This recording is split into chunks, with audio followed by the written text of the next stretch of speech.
Olá, boa noite aos companheiros do GESP. É uma satisfação muito grande estarmos aqui fortalecendo este laço, não deixando que mesmo nestes momentos de isolamento social e que passamos por momentos difíceis dentro da pandemia, não deixemos que este laço morra.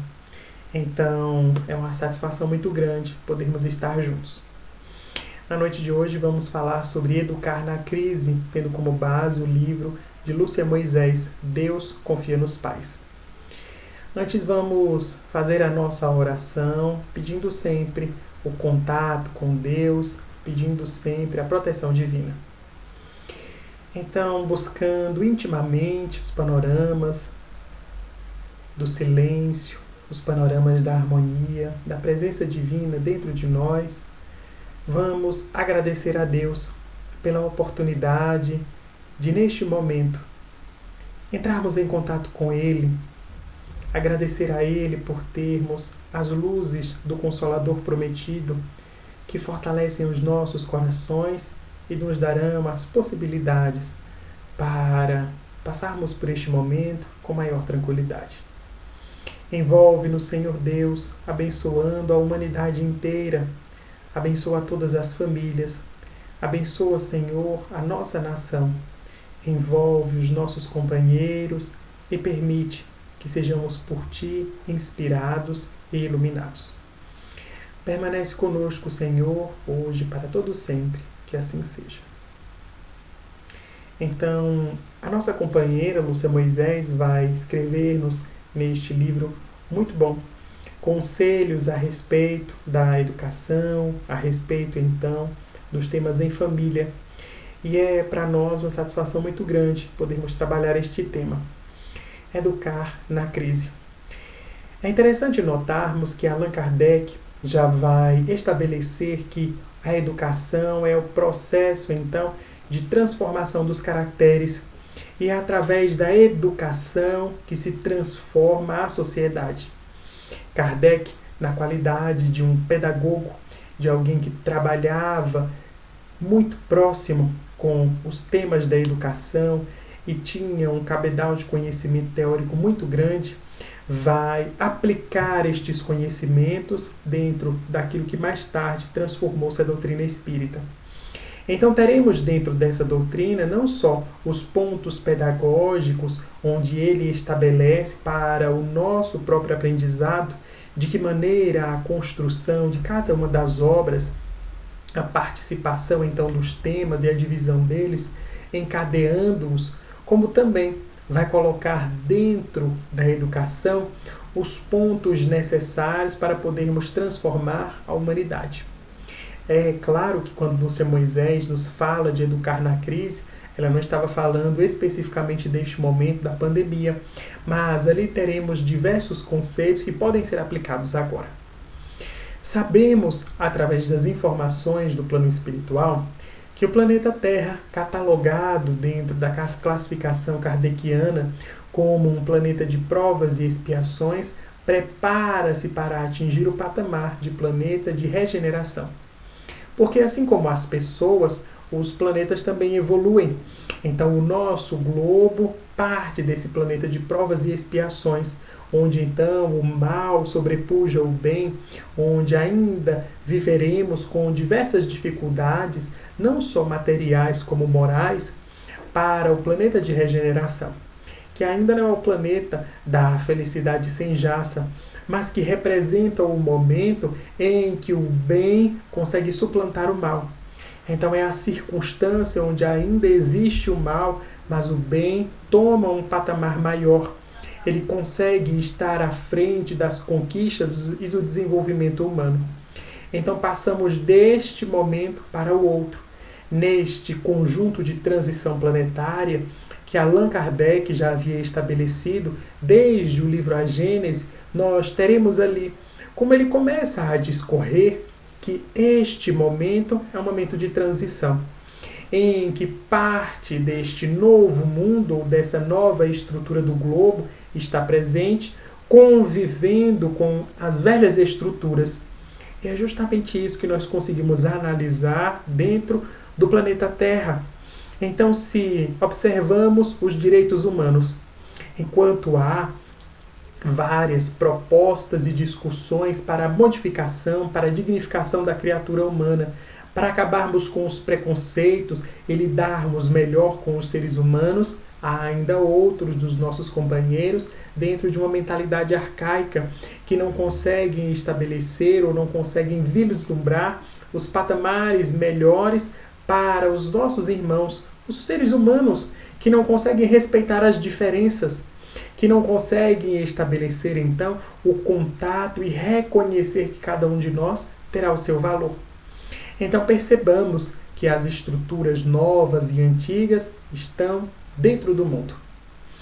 É interessante notarmos que a palavra crise provém de algumas raízes, e dentre a raiz grega, nós teremos que a palavra crisis vai dar origem à mesma, tem a raiz, é a raiz das mesmas palavras, crisol e acrisolar, que dentro dos conceitos botânicos e farmacêuticos, químicos, vai representar as substâncias da purificação. Então, o crisol é o local onde nós purificamos as substâncias, e a acrisolar vai significar este processo de purificação. Quando temos dentro das raízes latinas, percebemos que crisis será o processo de transformação. Então, nas diversas conceituações, conseguimos perceber que o momento de crise é o momento de mudança, é o momento de estabelecermos novos patamares. Entre os gregos antigos, crisis era também o nome dado ao 7º dia de qualquer doença. Então, eram as circunstâncias onde a pessoa que estava adoecida tinha o processo de reviravolta. Então, quando os médicos avaliavam que o paciente estava em crise, significava que aquele era o momento de mudança. Ou ele iria para uma situação melhor, para a cura, ou iria ser direcionado para uma situação de agravamento ou mesmo de morte. Então, observamos o quanto esta palavra terá dentro das suas raízes tanto os processos de purificação quanto de melhora. Então, este processo de transição planetária que enfrentamos é um processo de crise. É um momento de mudança dentro do cenário mundial e dentro dos cenários internos de cada um de nós. Percebemos quantas coisas estão se modificando desde o ponto de vista dos avanços tecnológicos, dentro das discussões que temos em relação à estrutura social, como outros fatores, mesmo biológicos, que ocorrem em nós. Então, há estudos, por exemplo, que demonstram que o nosso corpo já está se modificando. O corpo do ser humano, que atinge agora o século XXI, não é o mesmo daquele que esteve no século XX. Então, alguns dos nossos companheiros fisiologistas vão analisar que, por exemplo, os nossos ossos estão ficando mais frágeis, mais finos. Por quê? Porque nós não temos quase que mais trabalhos que necessitem pegarmos peso. Então, os pesos que pegávamos, o trabalho físico que fazíamos, está sendo feito agora por máquinas, muito diferente do início do século XX, quando a maior parte dos nossos trabalhos eram trabalhos braçais. Então, essa diferença da forma como vivemos, então um mundo novo vai representar para nós um corpo novo também. Assim como alguns especialistas da mente estão avaliando o quanto o cérebro humano também está abrindo novos campos de ação. Enquanto antigamente havia maior destaque para uma memória decorativa, hoje nós temos um maior campo para uma memória multifacetada. Então, antes nós tínhamos as possibilidades de guardar as informações e o cérebro estava mais preparado para isso, para gravarmos datas, números, circunstâncias. Hoje o nosso cérebro é um cérebro multitarefa. É daquele cérebro que faz várias coisas ao mesmo tempo. Então são as mudanças do nosso estilo de vida que representarão também as mudanças corporais. Isso está muito bem estabelecido pelo Espiritismo, muito bem estudado, desde os fatores que Allan Kardec trata dessa transição planetária, como também dentro da lei de progresso. Então entendemos claramente que as coisas mudam. E como estas coisas mudam, é necessário que nós também internamente mudemos. Neste processo de mudança, de crises, então, em que percebemos uma reviravolta dentro da forma como entendemos o mundo, como o visualizamos, a educação será o ponto central para formarmos o ser humano do mundo novo. Porque não adianta que o nosso planeta se modifique. Não adianta, então, que a Terra passe de uma categoria para outra se nós próprios não estamos preparados para habitar neste novo mundo, nesta nova estrutura. Uma estrutura que estará desassociada de vários dos nossos preconceitos, estará desassociada de algumas ideias muito enraizadas dentro da nossa memória, para criarmos outras ideias, para criarmos outros patamares do pensamento humano. Então vai estabelecer-nos alguns espíritos, notadamente Manuel Filomeno de Miranda, que desde os anos 50 do século passado reencarnam-se na Terra alguns grandes expoentes da educação, que são personalidades para trazer avanços à Terra, para que tenhamos condição de lidar com estes seres do mundo novo, para que possamos rejuvenescer os nossos companheiros e trazer para eles novas possibilidades. Então, é através da educação que se trará esta mudança. Há dentro dos textos bíblicos um fato muito curioso e que hoje nós conseguimos perceber como um paralelo para este momento de transição. Quando Moisés sai com os hebreus do cativeiro do Egito para irem até a terra da promissão, atravessam o Mar Vermelho, teriam que passar pela península de Suez e então entram no deserto. Atravessando o deserto e todas as suas intempéries, iriam chegar então àquele local, a terra prometida. Esta travessia, dentro de condições muito seguras, fazendo-a então com aquela quantidade de pessoas que poderíamos imaginar, parando nos locais para o descanso e estabelecendo as rotas para que todos pudessem alimentar-se, é possível fazê-la em 3 meses, com bastante segurança, num ritmo de caminhada bem lento. Moisés, juntamente com os hebreus, faz essa trajetória por 40 anos. Os pesquisadores, então, avaliando aqueles conceitos, conseguem perceber que não é porque Moisés estivesse perdido, não é porque Deus não soubesse o caminho, mas Moisés escolhe passar mais tempo no deserto para que aquela população deixasse para trás alguns preconceitos, deixasse para trás um pouco da cultura enraizada entre os egípcios. Então ele saía com aquele povo que havia vivenciado anos dentro da cultura egípcia. Estavam contaminados por esta cultura. Então, dentro dessa travessia, durante 40 anos, Moisés tem condição de educar as crianças, porque elas seriam os habitantes da Terra Prometida. Então é para eles que Moisés conta as histórias da criação do mundo. É para eles que ele vai então recitar os pontos da sua doutrina e eles guardariam na memória. Então, durante essa travessia, aqueles que haviam vivido no Egito acabam morrendo. Vão morrendo e sendo substituídos pelas crianças.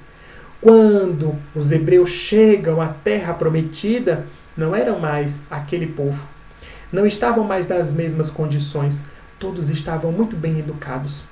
Tinham consciência dos postulados divinos de tal maneira que hoje perceberemos ainda hoje o quanto os hebreus possuem dentro da terra esses fatores muito bem estabelecidos, porque Moisés vai dedicar 40 anos dentro dessa travessia para educá-los. Então nós estamos dentro das mesmas circunstâncias. Muitos de nós que estamos aqui não iremos pisar no mundo de regeneração com esses corpos. Deveremos, portanto, educar as crianças para que elas possam estabelecer um mundo melhor do que aquele que nós ajudamos a construir nos momentos passados e agora estamos modificando para construir um mundo melhor. Passamos por momentos de crises que correspondem ao momento em que reavaliamos alguns dos pontos da nossa sociedade, em que repensamos algumas coisas. Então, é importante que estes momentos sejam os momentos de debate, em que pensemos a respeito do racismo, em que pensemos a respeito do feminismo, da LGBTfobia, que pensemos então a respeito da xenofobia e tantas outras coisas que estarão enraizadas dentro da nossa cultura e que precisam ser extirpadas para que possamos adentrar neste mundo de regeneração como criaturas também nós regeneradas. Então a possibilidade que a doutrina espírita nos dá é a possibilidade de entendermos este momento, de entendermos o quanto nós somos agraciados por participarmos deste momento de transição. Nós teremos a possibilidade de vivenciar este mundo que nos recebeu no momento em que encarnamos e agora vislumbramos este mundo novo, onde encarnaremos no futuro. Então estas possibilidades a doutrina espírita nos dá, mas para isso, para que este mundo novo esteja de uma forma bem consolidada, é através da educação que nós o transformaremos.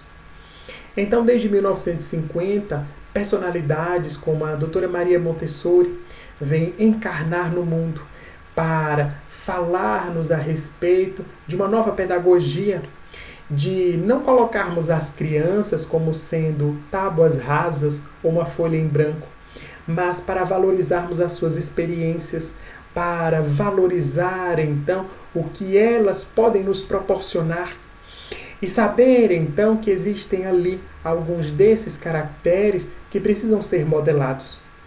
Então a criança nos trará, e isso dentro de uma perspectiva espírita, traz então as experiências de outras encarnações.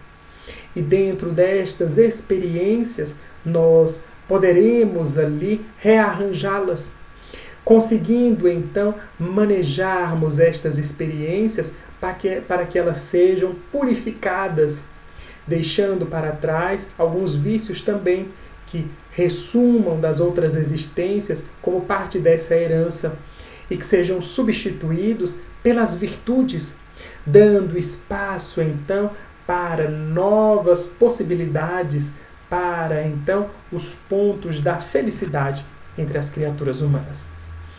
Percebemos que o trabalho é grandioso e que não estará assentado apenas na responsabilidade dos pais. Todos nós, dentro do campo da sociedade, deveremos estabelecer métodos novos, novas diretrizes, e essas diretrizes, então, trazem-nos estes pontos do mundo novo. Mas que não é para que possamos entender ou educar os outros para um mundo novo, nós precisamos entender o que está errado no nosso mundo. Precisamos ter uma visão que abarque os nossos problemas sociais, entendendo quanto de orgulho e de egoísmo tem nos causado guerras, disputas, tem causado a separatividade entre os seres humanos, mesmo nos dias atuais.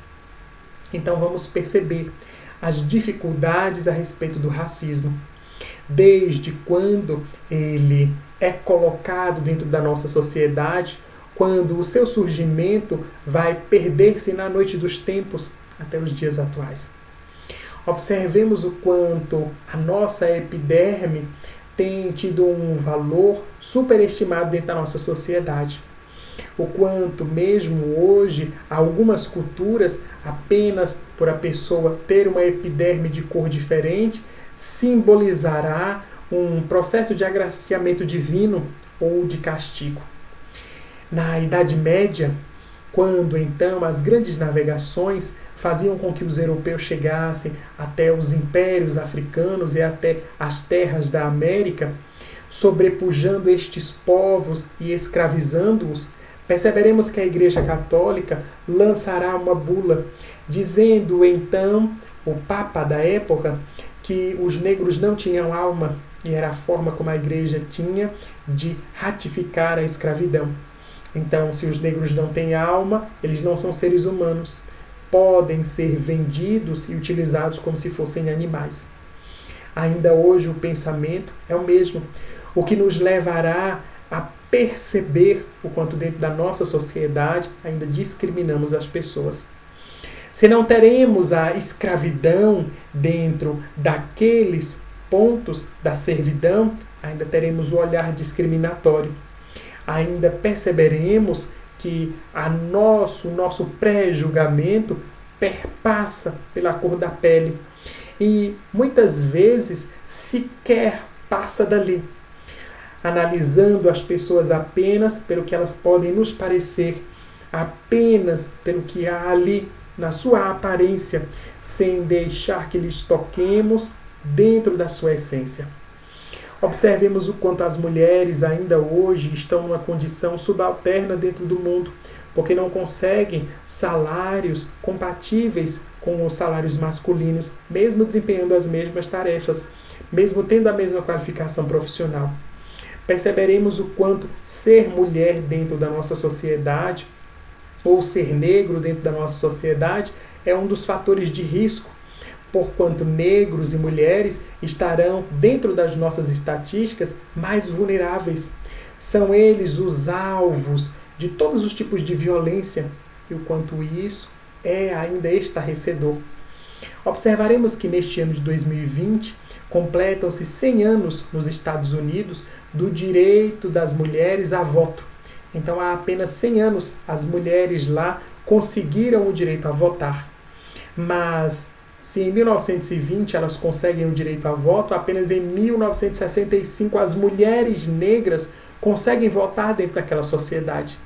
Então percebemos o quanto ser mulher e ser negro dentro da sociedade, e ainda quando estas duas variáveis estão ali em conjunto, são circunstâncias extremas de terror para nós, porque nós não conseguimos olhar estes nossos companheiros, mulheres e negros, com o mesmo olhar que olhamos a todos os outros. Não conseguimos considerá-los como seres humanos em algumas circunstâncias.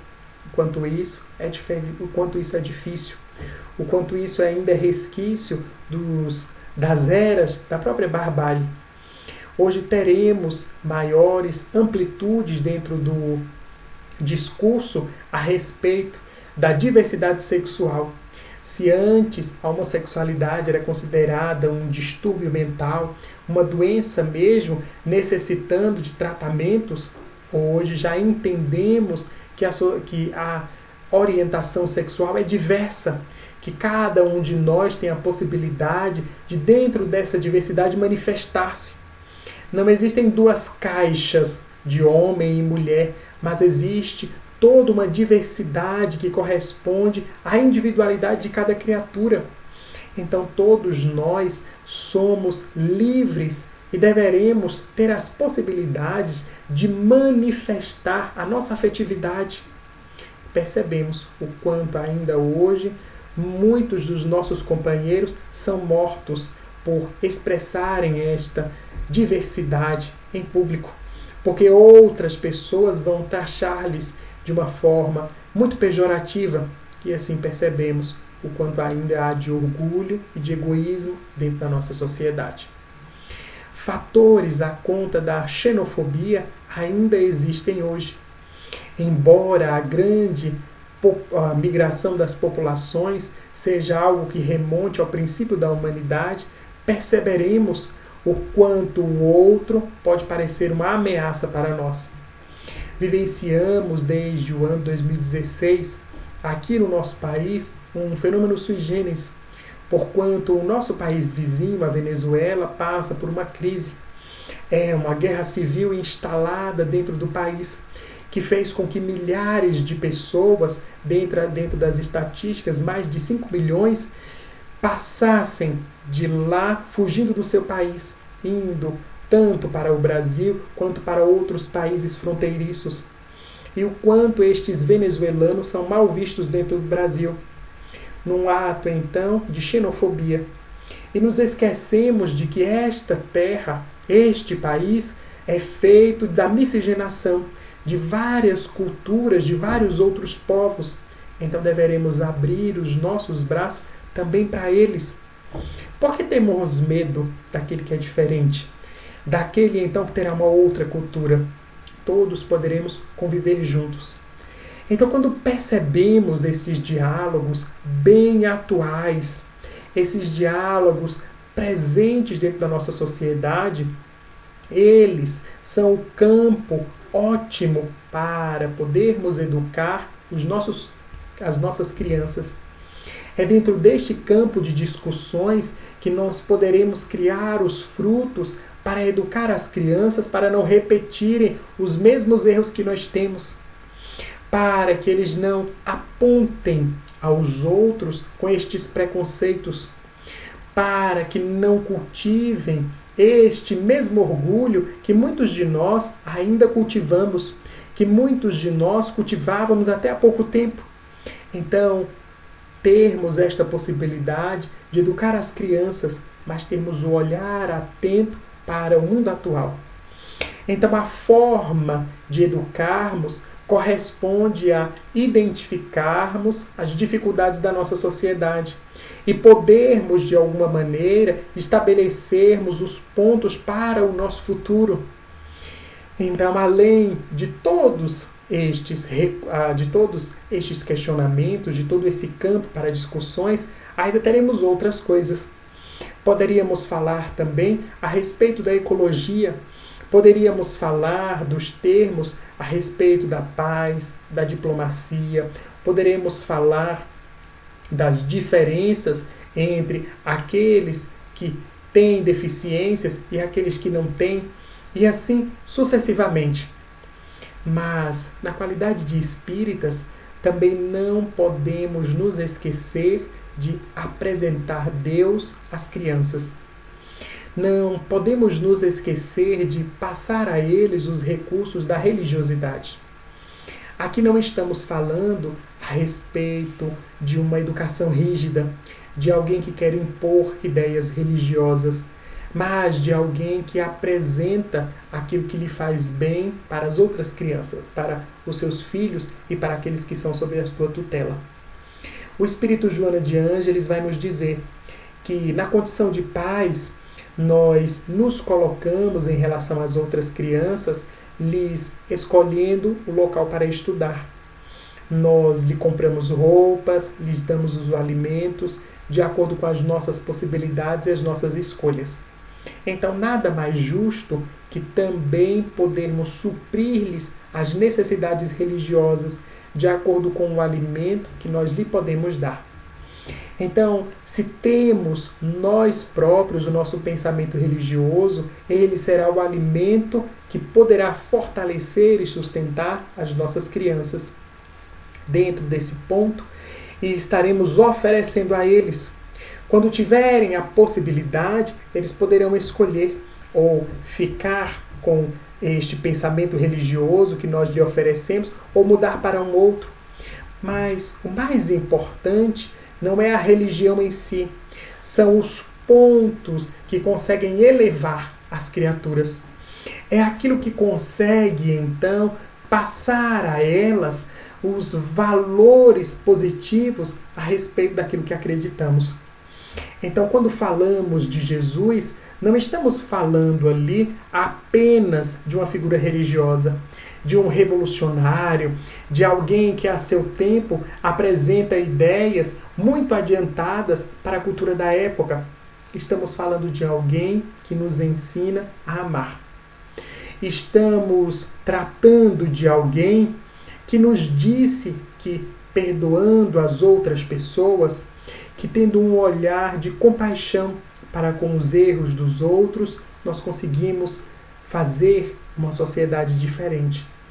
Nós conseguimos nos aproximar deste Deus interno, deixando que Ele resplandeça em cada um de nós. Então a mensagem de Jesus é esta mensagem de amor, a mensagem que podemos e devemos passar àqueles que estão sobre a nossa tutela. Os pesquisadores dentro da área de educação vão nos dizer que ninguém educa ninguém. Não há um educador e um educando, porque educar é um processo. Dois ali se encontram e há uma correspondência. Da mesma maneira que, por exemplo, os pais passam lições aos filhos, estes também conseguem aprender muito com a convivência dos outros. Então nós começamos a compreender que quando nós nos colocamos no papel de educadores das novas gerações, nós também estamos sendo educados. E isso corresponde ao ponto da evolução. Porquanto quando nós retornarmos materialmente a este planeta, nós guardaremos alguns daqueles princípios. E estes que hoje estão na condição dos nossos filhos, quem sabe poderão ser os nossos pais. E ali nesta condição, eles então é quem nos darão novas instruções a respeito do mundo. Nos passarão então novos pontos para entendermos a sociedade, para termos novos campos de ação e novas discussões. Então, o processo de educação é um processo que faz em mão dupla. E apresentarmos Deus significará o ponto maior dentro dessa religiosidade. Porque então nós conseguimos dar a estas crianças algo superior àquilo que os comportamentos humanos estão doando. Percebemos o quanto a presença de Deus é importante. Não a sua presença em si, porque sabemos que Deus é onipresente, sabemos que Ele nunca se aparta da humanidade, mas o quanto estas discussões e a presença dele dentro da conduta humana, identificando que todos nós podemos ser melhores dentro desses pontos, pode modificar-nos. Então, é essa presença que quando dizemos que todos aprendemos a respeito de Deus, que Deus é apresentado às criaturas e de que cada um de nós pode crescer com este contato. Dentro das casas espíritas, teremos o trabalho com a evangelização infantil. E esse trabalho, então, é uma das atividades em que nós apresentamos Deus às crianças. Cecília Rocha, uma das grandes educadoras espíritas, uma das pioneiras dentro do trabalho da evangelização infantil, todas as vezes em que ministrava cursos a respeito da evangelização ou que se preparava para um novo trabalho, convidando os companheiros, ela sempre dizia assim: eu preciso de pessoas que me ajudem a apresentar Jesus às crianças. Quem gostaria de vir comigo? E falando desta maneira, Cecília então tocava os corações, porque não se falava em ser um professor, não se falava em ser alguém que vai brincar com as crianças, mas de alguém que vai apresentar Jesus a elas. E percebemos que isso não se dá apenas na evangelização e não pode se dar apenas ali. Tem que começar nos nossos lares, não apenas com os nossos filhos, mas com todos aqueles que são as crianças que nos rodeiam, seja o filho do vizinho, seja um nosso sobrinho, seja alguém ou uma criança que esteja perto de nós. Nós poderemos ser a referência para esta criança. Nós poderemos ser aqueles que lhes apresentamos a figura de Jesus. Não o Jesus teológico, não aquele que vai lançar pontos de doutrina, mas o Jesus que nos ensina a amar, a perdoar, a compartilhar. Então, este Jesus será o modelo e guia da humanidade. É então protótipo do ser humano em contato com o Criador. e será a nossa meta dentro da educação. Então, educar para apresentar Jesus. Apresentar como ele lida com as situações, o como ele nos prova que o amor pode ser a solução para todas as nossas dificuldades. São estes pontos que fortalecem o nosso comportamento humano. São estes pontos que conseguem fortalecer o nosso caráter e cria então o homem e a mulher do mundo da regeneração. Muitos dos nossos companheiros acreditam que dentro das atividades da casa espírita, a reunião mediúnica guarde um aspecto pessoal, um aspecto especial, como se essa atividade tivesse algo de maravilhoso. Isso parte um pouco do nosso desconhecimento a respeito da mediunidade e muito do nosso fascínio em relação às relações mediúnicas. Mas não podemos nos esquecer de que aquele companheiro que é atendido na reunião mediúnica, aquele espírito que vem ali, às vezes desorientado, em outras circunstâncias, guardando mágoas e rancores, em outros momentos, numa atitude vingativa, é um companheiro que amanhã prepara-se para a reencarnação e retornará ao centro espírita na condição daquela criança, daquele que é o evangelizando. Então, a evangelização infantil é um dos trabalhos mais importantes que nós temos dentro da casa espírita. Porque ali temos a possibilidade de lidar com os nossos irmãos que continuam a sociedade por cada um de nós. É naquele momento em que teremos um campo magnífico para o nosso trabalho. Se dentro da reunião mediúnica nós temos, às vezes, 5 minutos de diálogo com o espírito, e aqueles 5 minutos são preciosíssimos, porque ali devemos desconstruir algumas ideias que eles têm a respeito do plano espiritual e a respeito dos seus próprios sentimentos para uma nova construção. Na evangelização infantil, nós teremos 1 ano, 2 anos, 3 anos para apresentar Jesus àquelas crianças.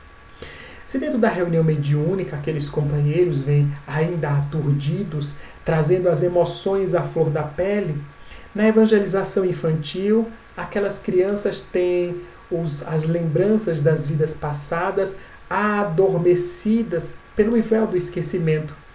São os primeiros momentos da reencarnação e aquelas experiências estarão abafadas por um novo corpo. Mas é o momento ideal para podermos semear as sementes do Evangelho.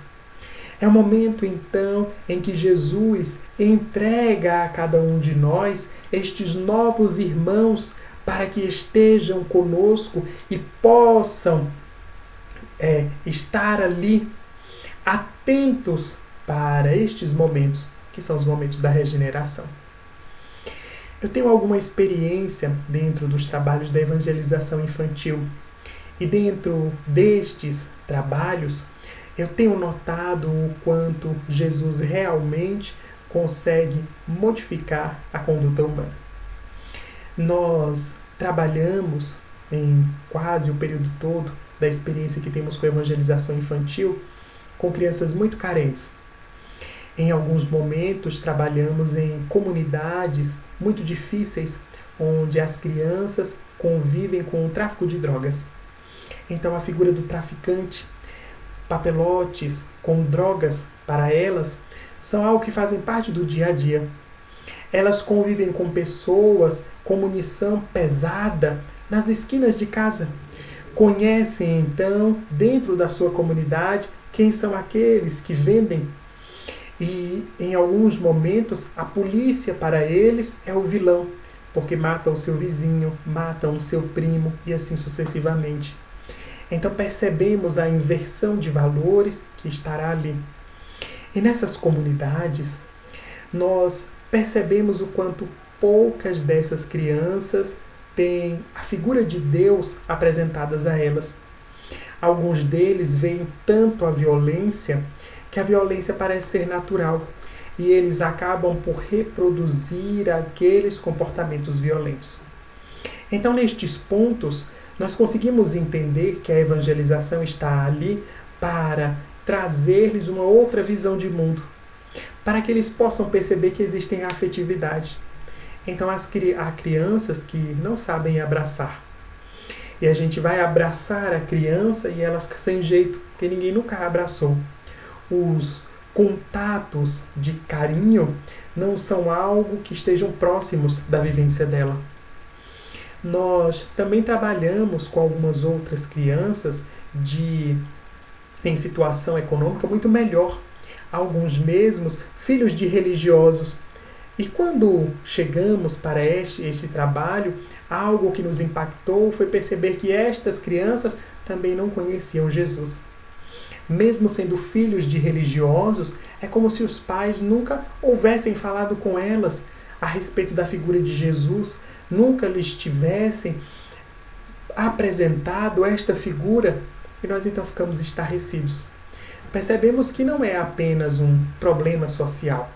Não é porque alguns têm acesso à educação, alguns têm recursos financeiros melhores. É um problema estrutural. É porque nós próprios não estamos fazendo questão de apresentar Jesus. É como se a vivência religiosa que tivéssemos fosse uma vivência íntima e enclausurada em nós próprios e que não pudesse ser dividida com as outras pessoas. Então é necessário dividirmos também os nossos conceitos religiosos. Não necessariamente estarmos pregando uma religião para fazermos prosélitos, mas dentro de uma circunstância em que demonstramos o que a religião tem feito conosco, o quanto ela tem nos modificado. Vai nos dizer Francisco de Assis que a melhor forma de pregarmos o Evangelho é através das nossas atitudes. Então, que a religião modifique os nossos comportamentos. Deixemos, então, sermos pessoas novas através do processo religioso. Ninguém aprende senão pelo exemplo. Há diversas teorias dentro do comportamento e do aprendizado que vão nos demonstrar que quando nós observamos o comportamento de outra pessoa, quando nós olhamos a outra pessoa fazer e nós próprios fazemos, os índices em termos de aprendizado são muito maiores. Então, é através do exemplo que nós ensinamos. É através do exemplo que nós demonstraremos que a mensagem de Jesus é a mensagem que é a resposta para as nossas dificuldades. É através do nosso exemplo de amor que nós conseguimos comprovar que o amor é a solução para todas as dificuldades. Então, educar através do exemplo. Sermos exemplo para outras pessoas. Podermos identificar o que dentro da nossa conduta está errado, modificando para os fatores daquilo que estudamos dentro do Evangelho. E teremos, então, a educação por excelência. A educação que nos demonstra o quanto nós poderemos fazer, o quanto, então, poderemos modificar. Jesus será o protótipo do educador perfeito, porque não só falava a respeito do reino dos céus, falava a respeito dos termos da modificação, do amor e do perdão, como os exemplificava. Muito mais do que os discursos, as parábolas, muito mais do que os milagres.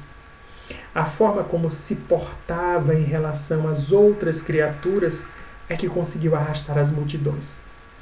Foi vendo abraçar os leprosos que os seus companheiros, então, puderam entender a mensagem da compaixão.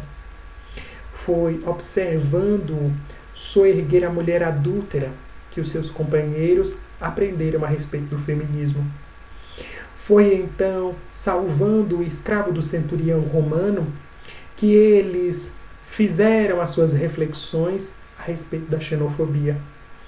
Foi então acolhendo a todas as pessoas independente da nacionalidade, independente da posição social, que estes companheiros tiveram as lições da diversidade. Então, Jesus é este protótipo do homem que consegue nos mostrar o quanto o amor pode modificar as nossas vidas e o quanto ele ainda hoje é necessário dentro do mundo. Teremos carência de recursos financeiros. Observaremos a desigualdade social dentro do mundo. Perceberemos o quanto os nossos companheiros encontram-se em situação difícil em relação aos termos das dificuldades econômicas, dos preconceitos, das diversas divisões sociais. Mas observaremos o quanto o amor pode transformar todas as paisagens humanas. O quanto este sentimento ativo pode mudar as paisagens terrenas e estabelecer novos caminhos para todos nós. Então a proposta de Jesus é a proposta do amor.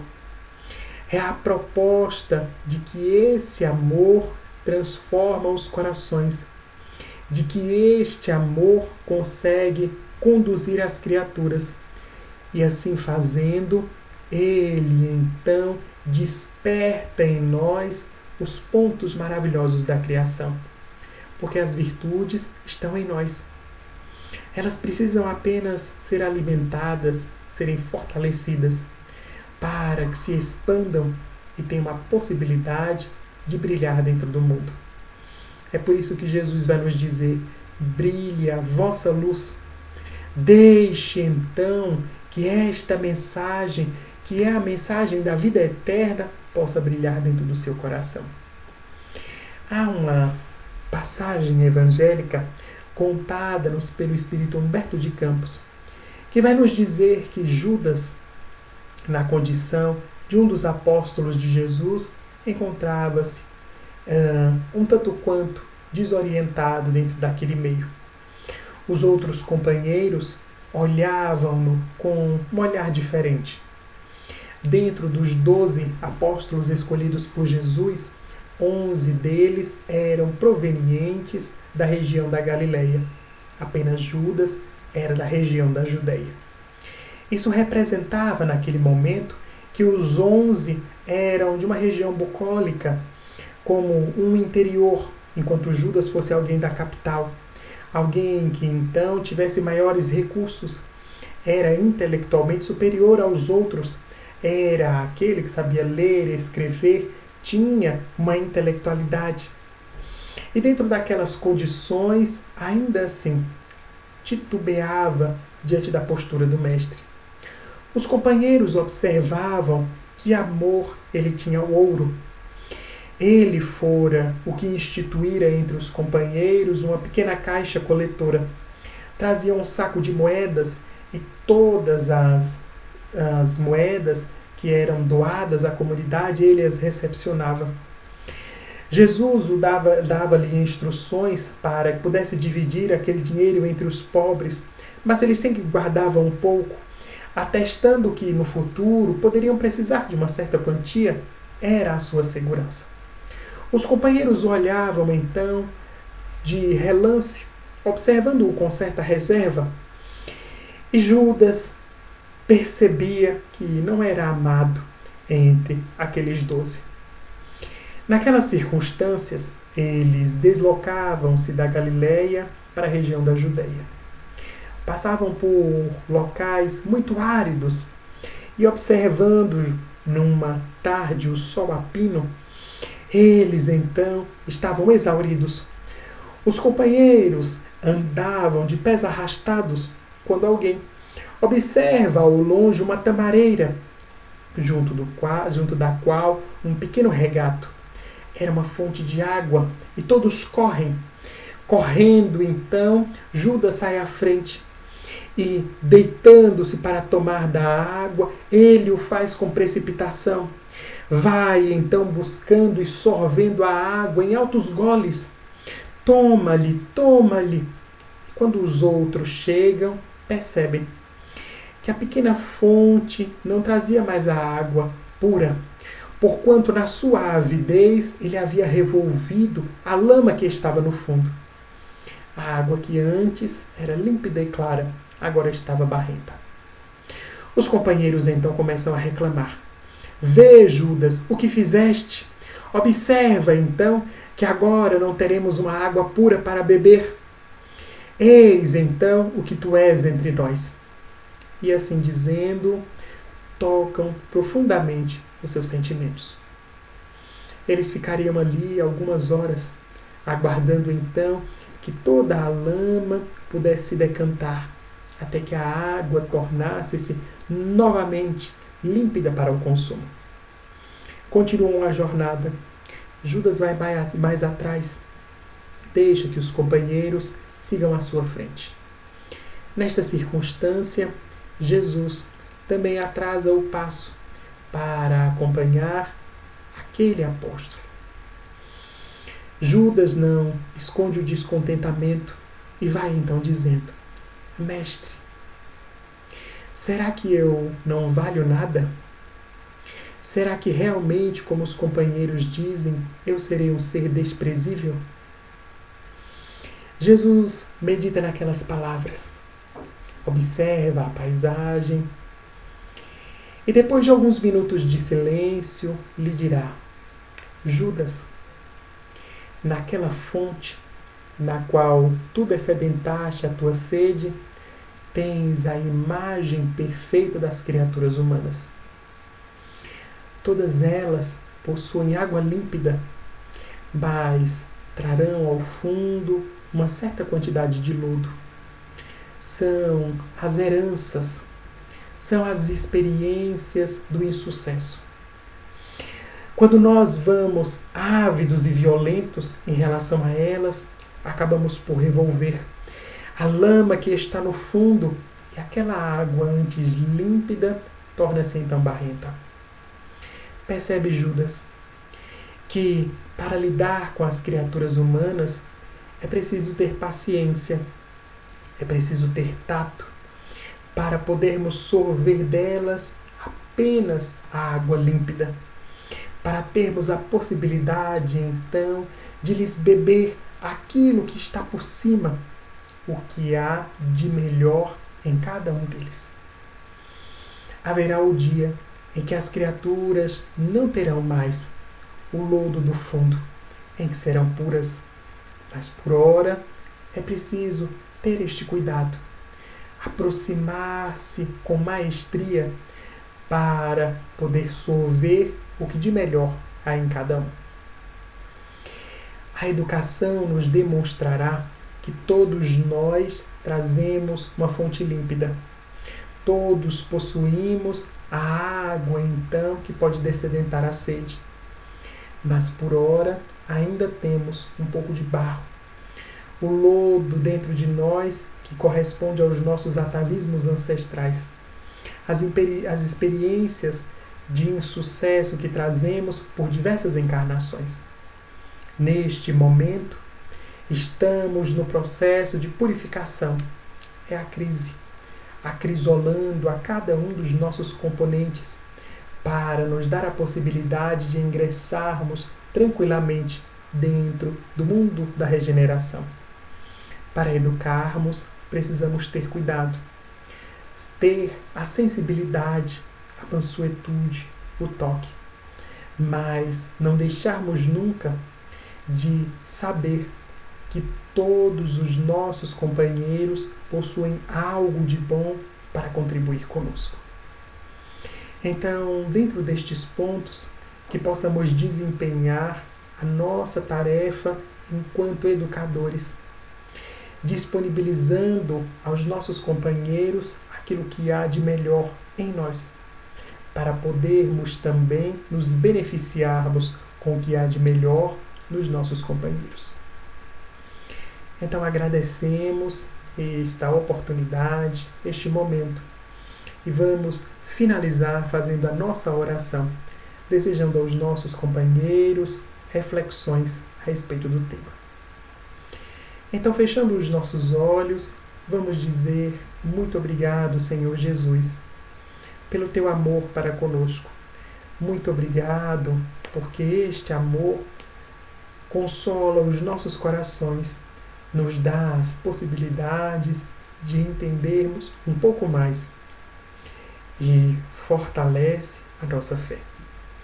Dá-nos, Senhor Jesus, as possibilidades de podermos educar e sermos educados, corrigindo os nossos caracteres e nos formando em referenciais positivos para as outras pessoas.